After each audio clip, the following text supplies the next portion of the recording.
देखिए मुझे ये दो चीजें ऐसी हैं कि इनके निश्चित नंबर हैं, ये आपको कभी धोखा नहीं देंगे, मैं इसको भी उसमें शामिल करता हूं। तो इनको समय इन दोनों को मजबूत किए बना इस कंपटीशन को पार नहीं कर सकते आप। मैथ्स और रीजनिंग आप कहो कि थोड़ा सा कोई लूज भी रह जाएगा तो मैं पार कर लूंगा, नहीं कर सकते।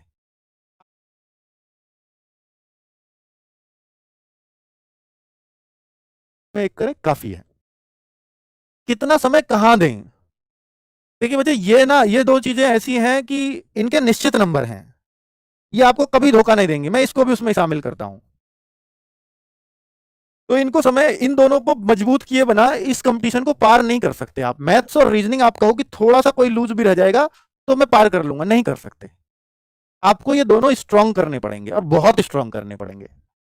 कोई कहे कि मेरा मैथ्स थोड़ा वीक है, रीजनिंग बहुत अच्छी है, हिंदी भी बहुत अच्छी है, क्या मैं निकाल सकता हूं? मैं कहूंगा नहीं, मैथ्स भी आपको अच्छा ही करना पड़ेगा, क्योंकि ये निश्चित नंबर दिलाने वाली चीज ये आपको बहुत अपर लेवल पे लेके जानी पड़ेगी।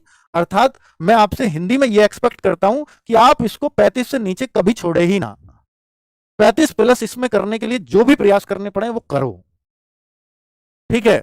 आप मॉक टेस्ट में देखते हैं कि मेरी कहां कहां गलतियां हो रही हैं, आप कहते हो कि साहित्य की गलतियां हो रही हैं, तो मैं साहित्य की क्लास अलग से लगवा दूंगा आपकी। आप कह रहे हो कि सर नहीं मेरा तो ये चैप्टर्स गलत हो रहे हैं, तो उस चैप्टर की यूट्यूब पे फ्री क्लास लगवा दूंगा मैं आपकी अलग से। बताइए तो सही कमी कहां है। ठीक है, बस सिलेक्शन पे फोकस होना चाहिए। बाकी रीजनिंग एक ऐसा सब्जेक्ट है जिसको सब लोग ये उम्मीद करते हैं कि मेरी 35 प्लस हो ही जाएगी। ठीक है। मैथ्स में अगर मैं बोलूं तो बहुत सारे बच्चे बचते हैं और बहुत सारे बच्चे बहुत अच्छा करते हैं।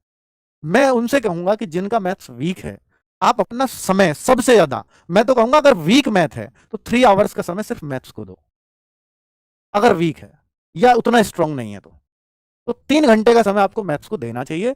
मुझे लगता है कि रीजनिंग के लिए 1 से 1.5 घंटा अपने आप में पर्याप्त है। हिंदी के लिए 1 घंटे से ज्यादा बहुत ज्यादा ना पढ़े, हिंदी अपने आप में 1 घंटा मोर देन सफिशियंट रहेगी। हाँ, अगर आप कोर्स में पढ़ रहे हैं तो 1 घंटा आपको क्लास लेनी होगी, आधा घंटा उसका रिवीजन भी चलेगा।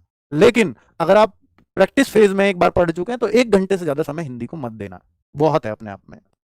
और मैं लास्ट में एक सॉल्यूशन और बताऊंगा हिंदी का आपको, जो बहुत बेहतर लगेगा आपको। पॉलिटी एंड मूल विधि, ये आपके लिए नए सब्जेक्ट हो सकते हैं जो आपको गहराई से पढ़ने चाहिए। पिछली बार मैं आपको बोलूं कि 16 क्वेश्चन जो पॉलिटी के आए थे वो इस तरह के आ गए थे कि किसी ने नॉर्मल ल्यूसेंट से पॉलिटी या हमारी येलो बुक से पॉलिटी पढ़ रखी है तो वो भी सारे क्वेश्चंस बना के आ रहा था। एक दो क्वेश्चन को अगर छोड़ दें तो वो तो एक दो तो फिर भी नहीं बनेंगे, आप बहुत गहराई से भी पढ़ो, एम लक्ष्मीकांत पढ़ लो।